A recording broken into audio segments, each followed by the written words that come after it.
Shivkranti TV news अन्याय, अत्याचार, बेकायदेशीर कृत्य करणाऱ्या विरुद्ध शोषित पीडित न्याय देणारा एकच आवाज. Shivkranti TV Dinbandhu news. संपादक सत्यशोधक शंकरराव लिंगे.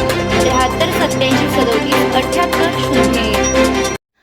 26 जानेवारी 2026 झेंडावंदनाच्या दिवशी संविधानाचा सवाल, मंत्र्यांची अनुपस्थिती आणि शेतकरी जनतेचा उद्रेक. 26 जानेवारी 2026 रोजी प्रजासत्ताक दिनाच्या निमित्ताने महाराष्ट्रभर झेंडावंदनाचा कार्यक्रम झाला. मात्र याच दिवशी राज्यातील अनेक जिल्ह्यांमध्ये आंदोलन, संताप आणि प्रशासनाविरोधात तीव्र प्रतिक्रिया उमटल्या. उत्सवाच्या आड दडलेलं वास्तव या दिवशी उघडपणे समोर आलं. नाशिक जिल्ह्यातील मुख्य झेंडावंदन कार्यक्रमात वन विभागातील एका महिला अधिकाऱ्यानं थेट पालकमंत्र्यांना जाब विचारला. 26 जानेवारी हा संविधानावर आधारित राष्ट्रीय कार्यक्रम आहे, मग संविधानाचे शिल्पकार डॉक्टर बाबासाहेब आंबेडकरांचं नाव का घेतलं नाही, असा थेट आणि निर्भीड प्रश्न अधिकाऱ्यांनी उपस्थित केलाय. कार्यक्रमस्थळीच हा सवाल झाल्यानं वातावरण अस्वस्थ झालं. डॉक्टर बाबासाहेब आंबेडकरांचं नाव टाळणं म्हणजे संविधानाच्या आत्म्यालाच नाकारणे असल्याची तीव्र भावना व्यक्त झाली आहे. बुलढाणा जिल्ह्यात तर प्रजासत्ताक दिनाचा अपमानच झाल्याचं चित्र दिसून आलं.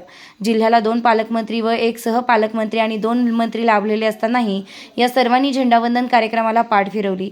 एकही मंत्री उपस्थित राहिला नाही. अखेर प्रशासकीय अधिकाऱ्यांना झेंडावंदन करावं लागलं.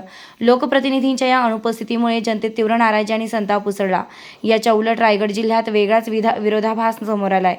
पालकमंत्री पद वादात असतानाही भोगावले येथे झेंडावंदन करण्यात आलं. अधिकृत पालकमंत्री नसतानाही एका नेत्याला झेंडावंदनाचा मान देण्यात आला. काही जिल्ह्यात मंत्री गैरहजर तर काही ठिकाणी पद नसतानाही मान. या विसंगतीमुळे राजकीय प्रश्न उपस्थित झालेत. बीड जिल्ह्यात प्रजासत्ताक दिनी शेतकऱ्यांचा संताप उफाळून आला. शेतीमालाला भाव नाही, कर्जमाफी नाही, पीक विमा नाही, दुष्काळी परिस्थिती असूनही शासनाकडून दखल नाही. या कारणांमुळे शेतकऱ्यांनी आंदोलन केलं. या आंदोलनादरम्यान काही शेतकऱ्यांनी आत्महत्या करण्याचा प्रयत्न केल्याची गंभीर घटना घडली. वेळेवर हस्तक्षेप झाल्यानं मोठा अनर्थ टळला. मात्र शेतकऱ्यांची अवस्था किती टोकाला पोहोचली हे या घटनेतून स्पष्ट झालं.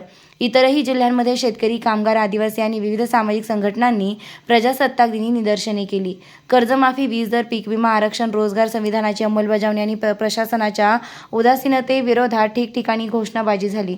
काही ठिकाणी काळे फिती बांधून तर काही ठिकाणी निवेदनांद्वारे आपला रोष व्यक्त करण्यात आला.